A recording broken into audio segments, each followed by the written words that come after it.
আজকের দিনে যারা এসছেন, যেদিন মন্দিরটা উদ্বোধন হবে তাদের ছবি রেখে দেবে দ্বিবেদী, এবং তাদের সকলকে আমরা প্রথম পোশাকটা তাদের দেবো, আমি এটুকু বলে আপনাদের সকলকে সংবাদ মাধ্যম সহ অনেক বড়দিনের শুভেচ্ছা এবং happy happy happy new year, সবাইকে হ্যাপি নিউ ইয়ার জানাচ্ছি।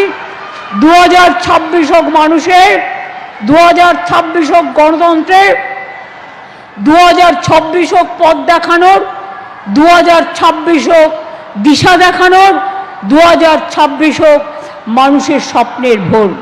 ভালো থাকুন, সুস্থ থাকুন, সুন্দর থাকুন। হিন্দু করলে আমিও মোল্লাদের নেতা সাজবো, ফের হুঙ্কার জনতা উন্নয়ন পার্টির প্রধান হুমায়ুন কবিরের। পরবর্তী ভিডিও পেতে চ্যানেলটাকে লাইক ফলো করে পাশে থাকুন। ধন্যবাদ জানাই সবাইকে।